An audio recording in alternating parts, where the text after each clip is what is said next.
여러분, 저와 여러분의 삶 가운데 나중에 주님 앞에 갔을 때 여지껏 우리가 이 땅에서 해왔던 일들이 있잖아요. 그 가운데 나중에 주 앞에 갔을 때 가장 칭찬받고 가장 기특하다라고 칭찬받을 만한 일이 무엇이 있을까요? 저는 그거 같아요. 우리가 이 사랑나무교회의 개척자가 되어진 것이 아닐까 생각합니다. 여러분, 이 사랑나무교회는요, 제가 세운 게 아닙니다. 우리가 세운 겁니다. 교회는요, 담임 목사 혼자 세운 것이 아니고요, 우리 교회는 세상의 모든 교회가 마찬가지예요. 이 사랑나무 교회는요, 우리가 개척한 것이고 우리가 함께 세워간 것입니다. 사실 교회를 위해서 목사가 하는 일이 뭐가 있습니까? 그냥 버티는 것밖에 없어요. 성도들이 헌금해서 교회 운영하고, 성도들이 힘들게 헌금하고 목사 먹여 살리고, 그러는 거잖아요. 목사가 할 일은 버티는 거예요. 성도들이 하는 것이거든요. 그래서 여러분의 삶 가운데 하나님 앞에 가서 가장 큰 복이 뭐냐면, 가장 칭찬받을 일이 뭐냐면 사랑나무교회의 개척자가 된 것이 아닐까 생각해요. 저 목사인 저에게도 마찬가지고요, 성도인 여러분에게도 마찬가지일 거라고 그렇게 생각합니다. 여러분, 행복하지 않으십니까? 여러분의 평생의 삶 가운데 나중에 주 앞에 가서 교회 개척에 참여한 일이 얼마나 될까요? 그런 사람이 우리나라에 몇 명이나 있을까요? 이게 어마어마한 복이고요, 정말로 하나님이 칭찬하실 만한, 정말로 잘했다 이렇게 인정받으실 만한 그런 일이라는 거예요.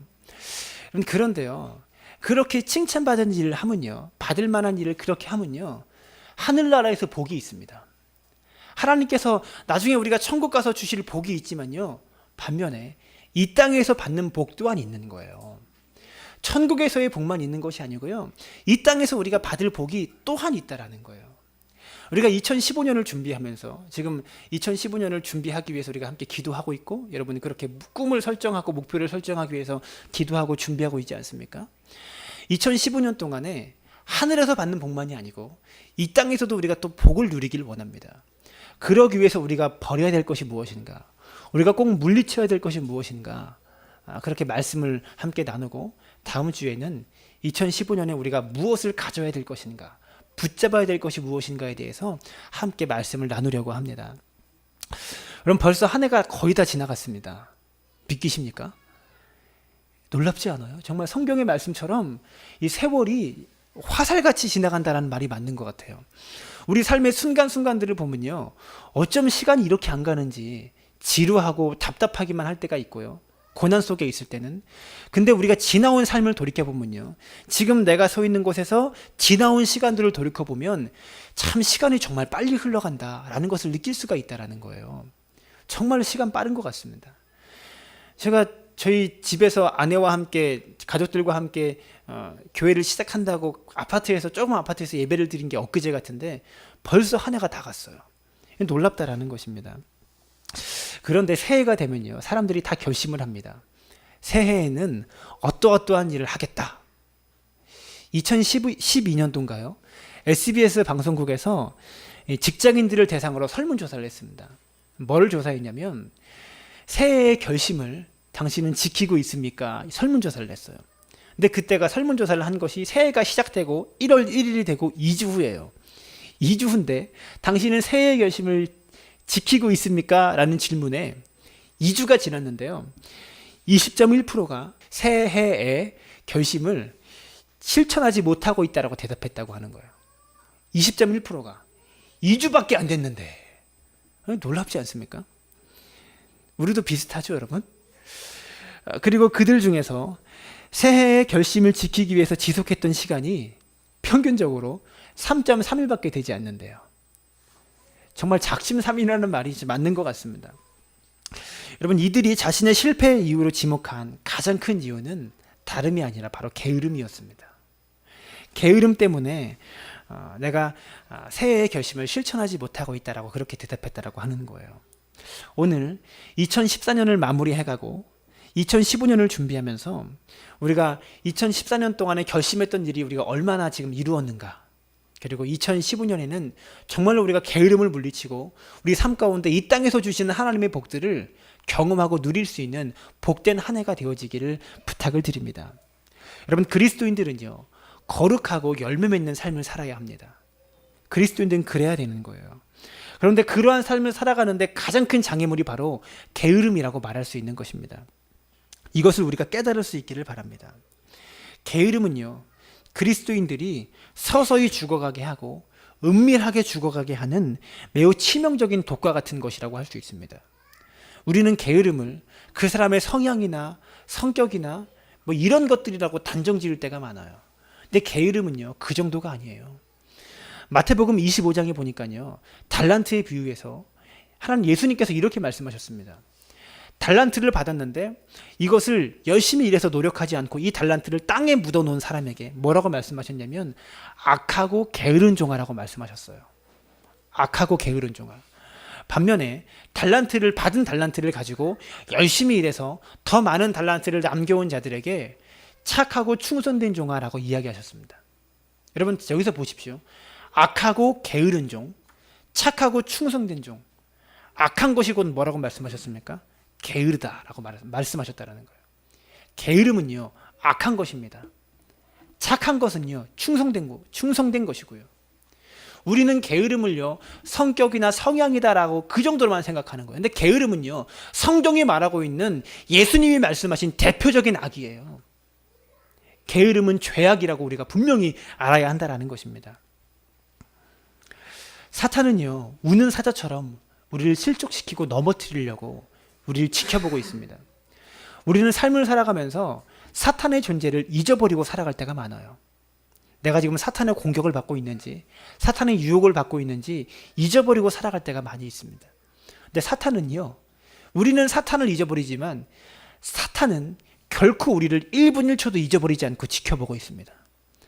하나님께서 우리를 불꽃 같은 눈동자로 지켜보듯이 사단도 우리를 불꽃 같은 눈동자로 지켜보면서 1분 1초도 우리를 주목하고 있다는 것이에요. 사탄들이 모여서 회의를 했습니다. 어떻게 성도들을 실족시키고 넘어뜨릴 수 있을까? 젊은 악마 한 사람이 말합니다. 간단합니다. 성도들을 다 잡아서 죽이면 무너뜨릴 수 있습니다. 그랬더니 늙은 악마가 이렇게 대답했다고 합니다. 그리스도인은 한 사람을 죽이면 그 한 사람의 순교의 피가 땅에 흘러서 수천 수만 명의 그리스도인들을 만들어냅니다. 그것은 효과적인 방법이 되지 못합니다. 이렇게 대답했대요. 그랬더니 또 한 젊은 악마가 죽이지 말고 그들을 감옥에 가두면 전도하지 못하고 기도하지 못하니까 괜찮습니다. 이렇게 말했다고 합니다. 그때 또 늙은 악마가 이렇게 대답했어요. 그리스도인들은 감옥에 가둬놔도 감옥에서 그들은 기도하고 찬송하는 사람들입니다. 그러니까 별로 효과적인 방법이 되지 못합니다. 그렇게 이야기했다고 합니다. 그때 아주 노련한 늙은 악마가 아주 효과적인 비책을 내놓아요. 그것이 무엇이었냐면 그리스도인들을 죽이지 말고 예수를 계속 믿게 하고 기도를 계속하게 하고 전도를 계속하게 하고 계속 다른 사람을 사랑하고 섬길 수 있게 하십시오. 그런데 조건이 있습니다. 오늘부터 하지 말고 내일부터 하도록 하십시다. 아주 그냥 대단한 계책이죠. 대단한 전략입니다. 여러분, 내일부터 하게 하는 것, 이것은요, 사단의 가장 큰 무기라는 것을 기억할 수 있기를 바랍니다. 게으름은요, 사탄의 전략입니다. 우리가 게으름으로 오늘 일을 내일로 미룬다면 여러분 그것이요, 죄에 넘어지는 거예요. 사탄에게 이미 사탄의 계략에, 사탄의 전략에 휘말려 버렸다라는 것입니다. 여러분, 어떤 사람이 악과 죄악에 더 쉽게 넘어집니까? 게으른 사람이 시험에 들기 쉽고요, 게으른 사람이 사단에게 넘어지기 쉬운 것입니다. 부지런한 사람이 시험에 들기 어렵고 유혹에 쉽게 넘어지는 일은 많지 않습니다. 오늘 본문인 잠언 26장 13절부터 16절까지는 어떠한 게으름이 있는지, 또한 그 게으름이 어떻게 발전되는지를 우리에게 보여주고 있습니다. 13절은 이렇게 말하죠. 게으른 자는 길에 사자가 있다, 거리에 사자가 있다 하느니라, 이렇게 말합니다. 이 말이 무엇입니까? 일하기 싫은 것이 아니고요, 지금 사자가 밖에 있는데, 밖에 사자가 있는데 어떻게 일하러 나가겠냐 이러면서 핑계대고 있는 거예요. 여러분, 사실 오늘 이 설교를 준비하면서 저에게 하는 메시지예요. 저는요, 오늘 일을 내일로 미루는 것이 아니고요, 5분 뒤로 미뤄요. 늘 지금 해야 될 일을 5분 뒤에 커피 한 잔만 마시고 하자. 여러분, 근데요, 저는 커피를 믹스 커피 마시는 것이 아니고 핸드드립을 먹거든요. 핸드드립을 마시려면 30분 이상 걸려요. 5분 있다 하자 하는데 30분 이상 있다 하게 하고, 30분 있다도 또 커피를 한 잔 먹고 나면요, 저는 꼭 졸려요. 커피 먹으면 잠이 깨는 게 아니고요, 졸릴 때가 또 있어요. 5분 있다 하는 것이 50분 있다 하게 되고요, 5시간 있다 하게 되는 거예요. 그래서 오늘 이 메시지는요, 제 자신을 돌아보면서 준비한 메시지입니다. 다음 주 메시지도 제 자신을 돌아보면서 준비하고 있는 그런 메시지라는 거예요. 여러분, 지금 이 사람은요, 길에 사자가 있다, 거리에 사자가 있다라고 말하는데요, 여러분, 그것이요, 일하기 싫은 것이 아니고 지금 사자가 밖에 있으니 어떻게 나가겠냐라고 핑계대고 사람들한테 그렇게 이야기하고 있다라는 거예요. 여러분, 승리한 사람들은요, 성공한 사람들은 말이 없습니다. 근데 실패하고 망한 사람들이 말이 많아요. 패배한 사람은 이유가 많고요, 매사에 부정적입니다. 다른 사람 탓을 하고 핑계를 계속 댄다는 거예요. 여러분, 사람이 몸이 게으르다고 해서 그 사람의 입술도 게으르다고 생각하지 마십시오. 몸이 게으른 사람은요, 입술은 부지런합니다. 말로는요, 빨리빨리입니다. 저도 생각 속에는요, 오늘의 할 일, 내일의 할 일까지 다 준비되어 있어요. 1년 뒤에 할 일까지 다 준비되어 있어요. 근데 늘 5분 뒤에요. 여러분, 게으른 사람은 몸만 게으른 것이 아니고요, 몸은 게으른 반면에 입술은 정말로 부지런합니다. 쉴 새 없이 또 다른 것을 계획해요. 그래서 사자 때문에 밖에 나가지 못한다, 사자 때문에 밖에 나가면 죽게 된다, 그러면서 이것저것 온갖 명문들을 만들어내고요, 온갖 핑계들을 만들어내는 것이 게으른 사람입니다. 아마도 게으른 사람이 실제로 두려워하는 것은 사자가 아니라 자신이 꼭 해야 될 일과 그 일을 하면 다가오는 수고로움이 아닐까 생각되어진다는 거예요. 그래서 부정적인 사람, 게으른 사람이 있으면요, 공동체가 성장하지 않고요, 교회가 제대로 돌아가지 않는다는 것입니다. 여러분, 한 거지가 있습니다. 한 거지가 동네 부잣집에 불이 나고 있었어요. 불이 나서 그 부자가 가지고 있는 모든 재산이 한꺼번에 다 불타기 일보 직전이었습니다. 그때 이 거지가 그 불타는 부자의 집을 보면서 아들의 손을 붙잡고 이렇게 이야기합니다. 아들아, 봐라. 우리는 불탈 게 하나도 없어서 좋지 않느냐. 이렇게 이야기합니다. 이렇게 게으른 사람은요, 자기를 합리화합니다. 자기 평생에 게을러서 가진 것이 하나도 없는 것을 불탈 게 하나도 없어서 좋지 않느냐라고 이렇게 끊임없이 자기를 합리화하는 것이 게으른 사람의 특징이다라는 거예요. 14절은 또 이렇게 말합니다. 문짝이 돌적이를 따라서 도는 것 같이 게으른 자는 침상에서 도느니라, 이렇게 말합니다. 여기서 14절에 말하는 돌적이라는 말은요, 경칩을 말해요. 문짝이 붙어있는 경칩, 그것을 말합니다. 문짝은요, 경칩과 떨어지지 않습니다. 문짝의 역할을 하려면 경칩과 반드시 붙어 있어야만 문짝의 역할을 할 수 있는 거예요. 문짝이 하는 일이라고는 경칩에 붙어 있어서 닫히고 열리는 일밖에 없는 것입니다. 근데 이 14절이 주는 의미가요, 두 가지가 있어요. 첫 번째로는요, 게으른 사람은 침대에 붙어 있는 경칩처럼 문짝에 붙어 있는 경칩처럼 침대에 붙어서 뒹굴기만 할 뿐 일하지 않는다라는 것입니다.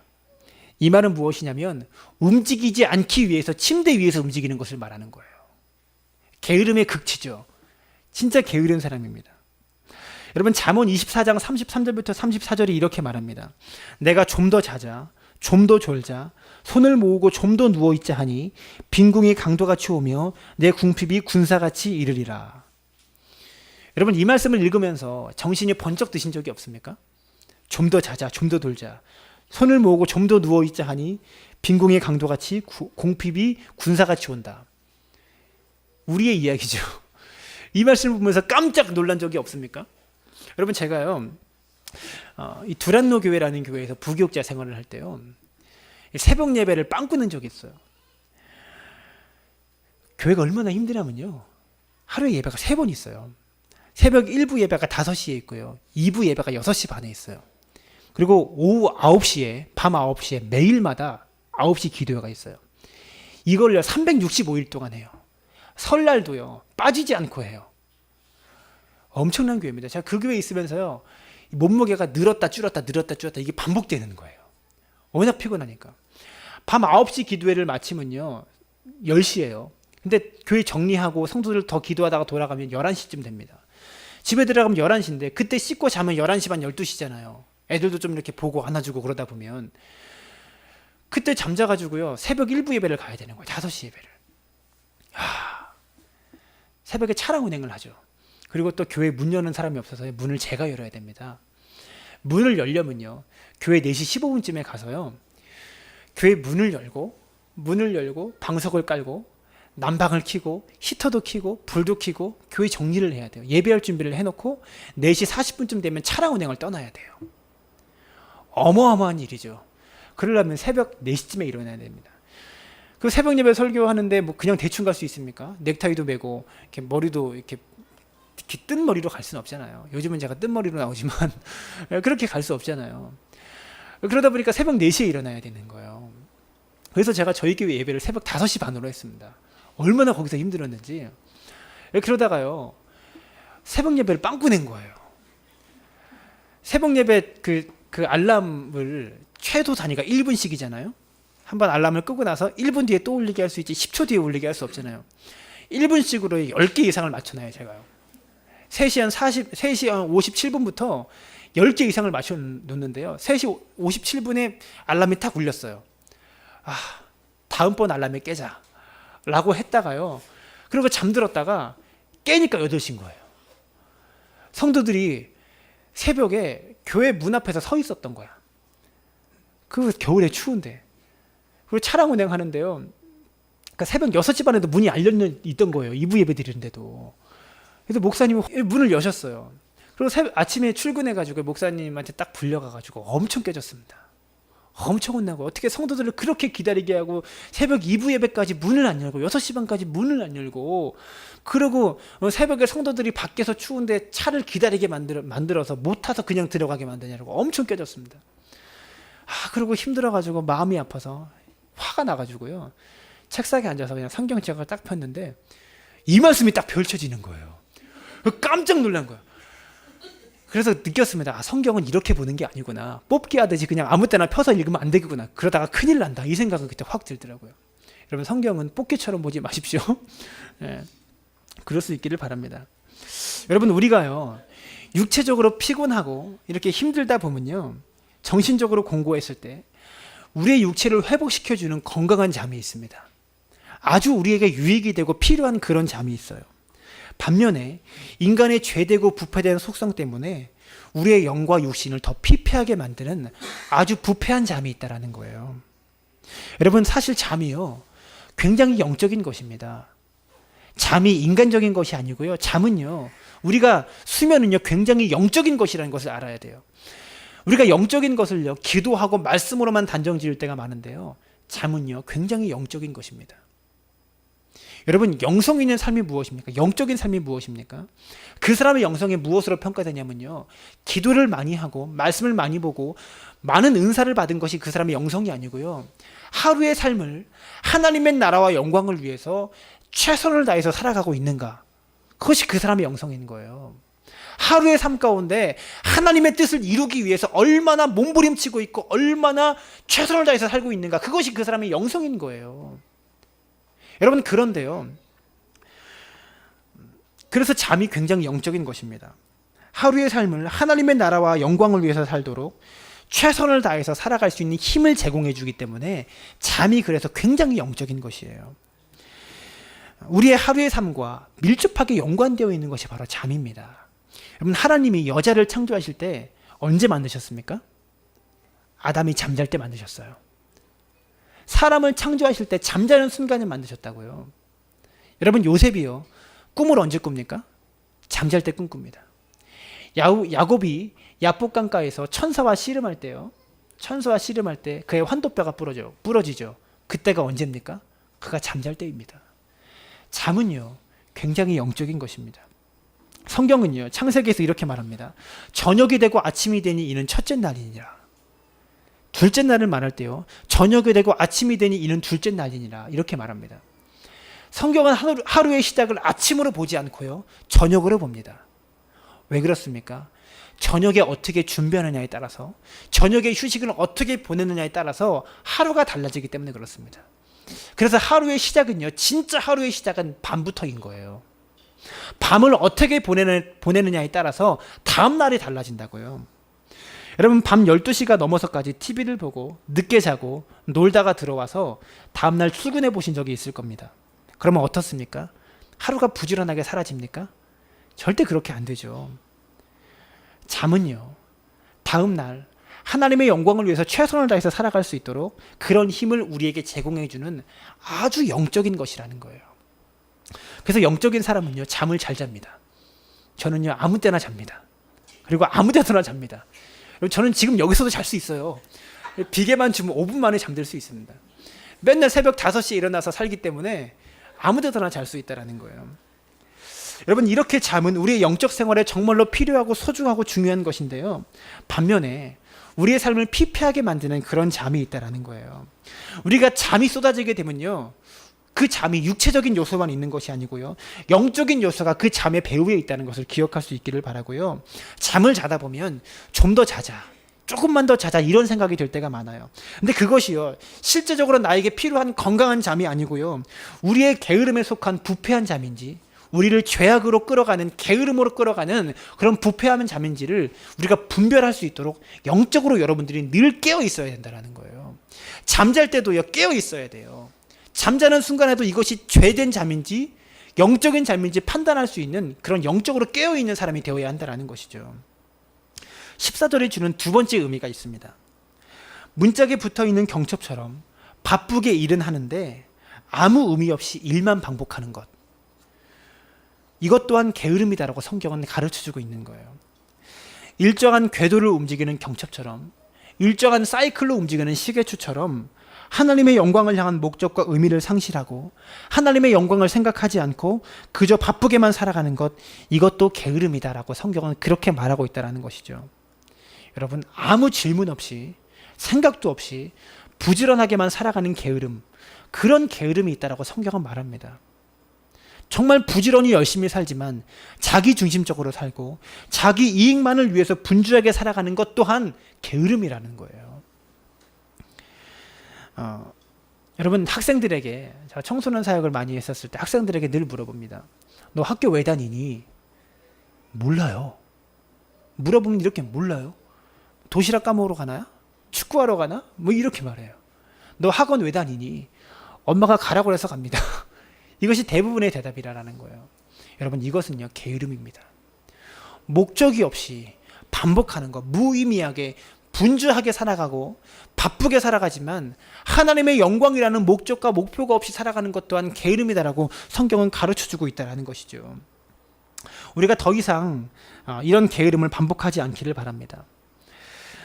게으름의 또 다른 속성은요, 이 게으름이요, 동일한 수준으로 머물지 않고요, 게으름이 악화되고 더 심화되고 강화됩니다. 이것이 게으름의 특성이라는 거예요. 본문 잠언 26장 15절을 다 같이 읽어볼까요?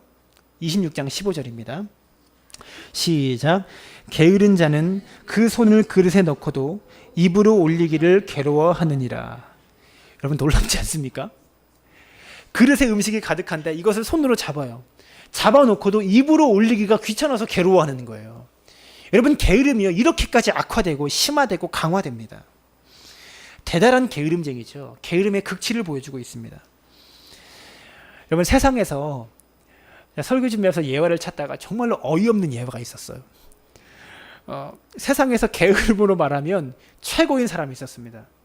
이 사람은 게으름의 극치고 게으름으로 최고였다는 사람이라고 합니다. 아내의 친구가 상을 당해서 이 상갓집에 가기 위해서 며칠 동안 이 집을 비워야 될 만한 일이 있었대요. 근데 이 남편이 너무 게으른 거예요. 아내가 집을 떠난다고 하니까, 며칠 동안 집을 비운다고 하니까 이 남편이 두려운 것입니다. 왜냐하면 밥을 못 차려 먹기 때문에 그렇습니다. 우리 중에도 그런 남편들이 있죠. 아내가 아침에 밥을 안 차려주고 가면 저녁까지 굶고 있는, 냉장고에서 꺼내 먹으면 되는데 그거를 못하는 그런 분들도 있습니다. 저를 말하고 있는데, 이것이 걱정돼서요, 이 남편이 아내를 보내주지 않는 것입니다. 아내가 없으면 자신의 힘으로 밥을 차려 먹지 못하기 때문입니다. 그래서 아내가 궁리를 하였습니다. 어떻게 하면 이 남편이 자신을 보내줄 수 있을까? 어떻게 하면 이 남편이 밥 문제를 걱정 안 하고 자기를 보내줄 수 있을까? 그래서 궁리를 했습니다. 그래서 주먹밥을 딱 만들어서요, 남편의 몸에 붙여주면 이 남편이 부엌까지 걸어가지 않아도 되니까, 자기 몸에서 주먹밥만 띄어서 먹으면 되니까 이 남편이 나를 보내줄 것이다 생각해서 주먹밥을 만들어서 남편 몸에 딱 덕지덕지 붙였대요. 붙여줘서 며칠 만에 와봤는데 이 남편이 죽어 있었답니다. 왜 죽어 있었나? 이걸 띄어먹는 게 귀찮아서 혓바닥으로 입 주변에 있는 밥알만 긁어먹다가 굶어 죽었대요. 정말로 어이없고 황당한 지어낸 이야기 같은데요. 말도 안 되는 이야기입니다. 여러분, 그런데요, 이 이야기가요, 사실 다른 사람의 이야기가 아니고요, 바로 저와 여러분의 이야기입니다. 바로 우리의 이야기라는 거예요. 손을 조금만 써서 주먹밥만 주워 먹으면 되는데 그거를 못해요. 그걸 안 하는 것이죠. 여러분, 한 주간 살아오시면서 성경책을 이렇게 주일날 들고 오셨죠? 들어오시면서 늘 주변에 있는 성경책을, 늘 여러분 곁에 있는 성경책을요, 조금만 손을 써서 펼치면 되는데, 여러분, 우리가 그걸 안 해요. 그걸 안 합니다. 한 주간 동안 여러분 주변에 늘 있는 성경책을 손을 조금만 써서 펼쳐서 5분만 읽으면 되는데 그거를 안 합니다. 그래서 우리가 영적으로 죽어가고 있습니다. 근데 우리가 죽어가고 있는지를 몰라요. 실제로 많은 사람들이 주일날 예배드리고 가면요, 성경책을 휙 던져놓고 다음날 탁 하고 들고 옵니다. 다음 주에. 그래서 휙탁 교인이라고 그럽니다. 이게 뭐냐면 주일날 성경책을 딱 들고 성경에 붙어있는 먼지를 휙 불어서 들고 오고 돌아가면 탁 하고 던져놓고 그 다음날 또 휙 하고 탁 하고 이것을 반복하는 휙탁 교인들입니다. 마치 주먹밥을 몸에 붙여놓고요, 손으로 떼어 먹지 못하는 우리의 모습과 똑같은 모습이라는 거예요. 이것이 바로 우리의 영적인 생활의 모습입니다. 한 랍비가 제자들에게 질문을 받습니다. 선생님, 진리는 아무데나 있다면서요? 그러자 랍비가 이렇게 대답합니다. 그렇지, 진리는 아무데나 있단다. 그러면 저 길바닥에 돌처럼 널브러져 있는 저런 것도 진리입니까? 선생님이 대답합니다. 그렇다네. 진리는 어느 곳에나 있다네. 그러면 사람들이 왜 진리를 터득하지 못합니까? 그랬더니 랍비가 이렇게 대답했다고 합니다. 그것은 간단하다네. 사람들이 허리를 굽히기 싫어하기 때문이지. 여러분, 우리가 허리를 굽혀서 진리의 돌멩이를 들면 되는데 그것을 안 합니다. 여러분, 구하라, 그리하면 구할 것이요. 찾으라, 그리하면 찾을 것이요. 문을 두드리라, 그리하면 열릴 것이니. 여러분, 이 말씀을 정말로 믿으십니까? 그러면 이 말씀을 정말로 믿으신다면 한 주간 살아오면서 얼마나 기도하셨습니까? 기억하십시오. 여러분, 우리의 영혼을 부패시키는 것은요, 우리 영혼을 피폐하게 만드는 것은요, 우리가 할 수 없는 일들이 아닙니다. 내가 할 수 있으면서도 안 하는 일들이 우리를 피폐하게 만들고요, 우리 영혼을 타락시킨다라는 거예요. 그것이 우리를 죄악으로 끌고 간다라는 것이죠. 게으름은요, 일종의 중독이고요, 늪입니다. 늪은 한 번 들어가면 거기서 빠져나오기가 어려운 것입니다. 그래서 게으름은요, 아예 싹부터 잘라야 합니다. 우리가 게으름을 몰아내기 위해서 하면 된다, 이런 각오를 갖는데요, 이런 각오 가지고는 충분하지 않습니다. 우리는요, 하면 된다라는 각오를 가지는 것이 아니고요, 구체적인 목표를 세워야 합니다. 왜 이것을 해야 되는가? 무엇을 위해서 이 일을 하는가? 구체적인 목표와 목적을 분명히 세울 수 있기를 바랍니다. 2015년도에 기도 제목을 설정하고 목표를 설정하면서 이러기를 바라요. 그냥 하면 된다라는 결단만이 아니고요, 내가 왜 그 일을 해야 되고 내가 무엇을 위해서 이 일을 하는 것인가, 그런 목표를 세워야지 그 일을 할 수 있다는 거예요. 그래야지만 우리는 게으름에서 벗어날 수 있다는 것이죠. 열정적인 사람이 어떤 사람입니까? 열정적인 사람은요, 부지런한 사람입니다. 2015년도의 목표를 분명하게 세울 수 있기를 부탁을 드립니다. 그리고 그 목표를 이룰 수 있는 일을, 구체적인 일들을 계획하시기를 바랍니다. 여러분, 그리고 열심히 실천하십시오. 여러분, 우리가 무엇을 위해서 간절하게 기도한다면 여러분, 그것을 위해서 열심히 노력해야지만 그것을 위해서 기도할 자격이 있는 것입니다. 내가 게으르면서 그 일에 대해서 간절히 기도할 수 없어요. 열심히 노력해야 하나님께 기도할 수 있고요, 그렇게 기도해야 응답받을 자격이 생기고요, 그리고 그렇게 응답받아야 하나님께서 무엇을 도우셨는지, 어떻게 자신을 이끌어 오셨는지를 알 수가 있다는 거예요. 목표를 세워야 어디서부터 내가 잘못되고 무엇을 실패했는지를 목표를 세워야지 깨달을 수 있다는 것이죠. 여러분, 구스토프 말러라는 사람이 있습니다. 이 사람은요, 독일의 유명한 작곡가 겸 지휘자입니다. 이 사람이 무엇으로 유명하냐면 이 대단한 지휘자인데, 대단한 작곡가고 지휘자인데, 이 사람은 오케스트라 단원들을 연습시킬 때 1분도 쉬지 않고 연습시킨다고 합니다. 뭐 연주를 준비하기 위해서 5시간 동안 연습을 한다 그러면 5시간 동안 단 1분도 쉬지 않고 연주만 시킨대요. 연습을. 그런 사람이라고 합니다. 그래서 명성이 아주 자자하고요. 단원들이 굉장히 이렇게 연습할 때는 싫어했던 그런 사람이에요. 야구의 그 김성근 감독 비슷한 사람 같아요.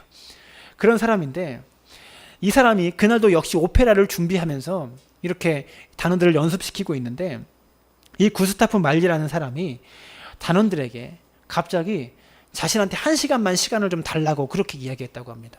그리고 1시간 동안 다른 데를 갔다 왔대요. 나갔다가 1시간 뒤에 돌아와서 다시 아무 일도 없었다는 듯이 지휘를 하기 시작하는 것입니다. 그래서 갑자기 단원들이 궁금해지기 시작합니다. 한 번도 이 사람이 이런 적이 없었으니까 연습을 시작하면 단 1분도 쉬지 않고 늘 연습만 시켜왔는데 갑자기 1시간 동안 자유를 비우고 단원들을 쉬게 하고 다시 와서 연습을 시작하니까 너무나 궁금해서 그 1시간 동안 뭐하고 왔는지 물어봤다고 합니다. 선생님, 지휘자님 1시간 동안 뭐하고 오셨습니까? 라고 물어봤더니 이 사람이 이렇게 대답했다고 합니다. 네, 지금 막 결혼하고 돌아왔습니다. 웃기지 않습니까? 어이없지 않아요? 저는 이 이야기를 찾아서 딱 읽으면서, 야, 여자들이 진짜 이런 남자랑 결혼하고 싶을까? 근데요, 저는요, 도전이 되더라고요. 결단이 되고 도전이 되었습니다. 자신의 일을 사랑하고 자신의 음악을 사랑하고, 대가는요, 자기가 가는 일에, 자기가 걷고 있는 길에 이 정도의 집중력이 있구나, 이런 것을 느꼈습니다. 도전이 정말로 많이 되었습니다. 나는 목회를 어떻게 하고 있나, 이 정도의 집중력이 나에게 있나, 이런 생각이 들더라고요. 여러분, 이런 열정을 여러분과 제가 사모할 수 있기를 바랍니다. 대가는 이런 열정이 있기 때문에, 이런 부지런함이 있기 때문에 그 사람이 대가가 된다는 것입니다. 마틴 루터가 이렇게 말했습니다. 그리스도인의 본질은 그가 어떠한 사람이 되었는가가 아니고 그가 어떠한 사람이 되어가고 있는가입니다. 그가 어떠한 사람이 되어가고 있는가가 그리스도인의 본질이라고 합니다. 사랑하는 성도 여러분, 여러분 어떤 사람이 되어가고 있습니까? 2014년 동안에 여러분 어떤 사람이 되어가고 있었습니까? 여러분 이제 2014년이 마무리되고 있고 2015년이 새롭게 시작되려고 지금 준비하고 있습니다. 여러분 2015년 동안에 되어가는 사람이 되십시오. 열정적인 사람, 부지런한 사람. 그렇게 부지런한 사람이 이 땅에서 주시는 하나님의 복을 경험하고 누릴 수가 있는 것입니다. 여러분 착하고 충성된 종으로 그렇게 되어가는 2015년의 한 해로 만드시기를 주님의 이름으로 축원합니다.